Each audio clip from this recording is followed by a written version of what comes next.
Thank you to everyone. My self Anil. ఈరోజు gratitude గురించి చెప్పబోతున్నాను. నిజంగా మనం ప్రతిరోజు తినే ఆహారానికి, నీరుకి కృతజ్ఞత చెప్తున్నామా?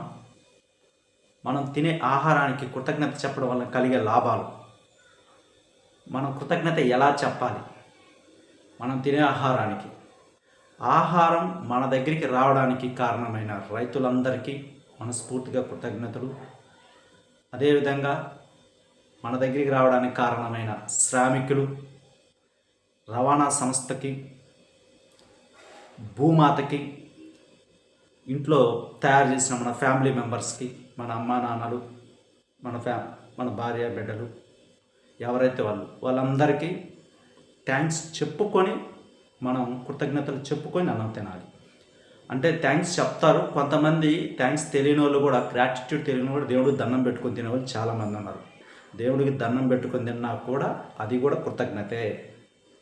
అంటే తినే ముందు ఏదో తీసుకున్న రవాదర నోట్లో వేసుకోవడం కాదు, మనస్ఫూర్తిగా సంతోషంగా కృతజ్ఞతతో మనం ఆస్వాదిస్తూ అన్నం చూస్తూ ప్రేమగా తినడం వల్ల మన శరీరంలో అది అద్భుతంగా పనిచేస్తుంది. అది తినే ఆహారం కూడా ఆరోగ్యంగా తయారవుతుంది, చాలా బలంగా ఉంటాం.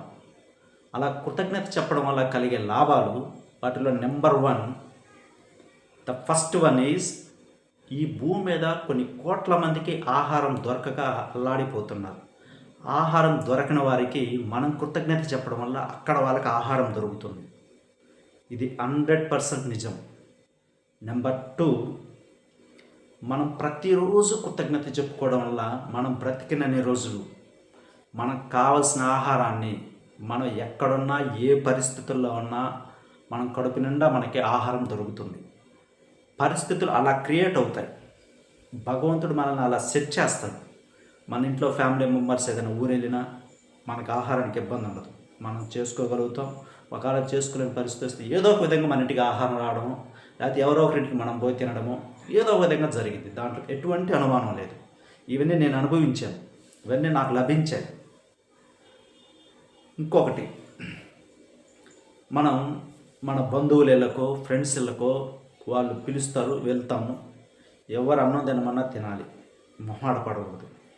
వెళ్ళిన ప్రతిసారి ఎవరింటికైతే వెళతామో అక్కడ కూడా మనం కృతజ్ఞతలు చెప్పుకోవాలి. నాకు వీళ్ళు అన్నం పెట్టారు, వీళ్ళు నాలాంటి వాళ్ళకి కొన్ని వందల మందికి వీళ్ళు కూడా ఆహారం పెట్టే అంత స్థాయికి ఎదగాలి, వీళ్ళు కూడా అంత ఆరోగ్యంగా, ఆనందంగా, ఆర్థికంగా, సమృద్ధిగా జీవించాలని ఆ కుటుంబాన్ని మనస్ఫూర్తిగా మనసులో మనం తలుచుకొని అన్నది అక్కడి నుంచి బయటికి రావాలి.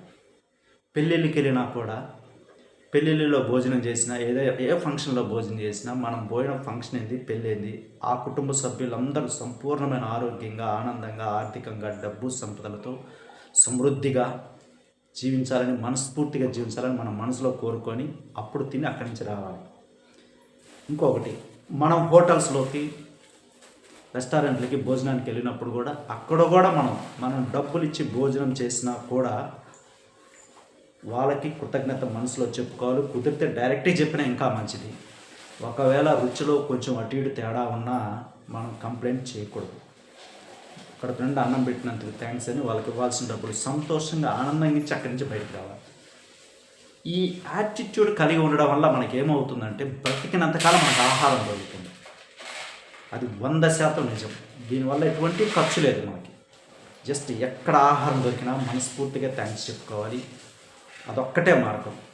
Thank you so much. నా ఛానల్ని సబ్స్క్రైబ్ చేసుకున్నందుకు మీ అందరికీ మనస్ఫూర్తిగా థ్యాంక్ యూ.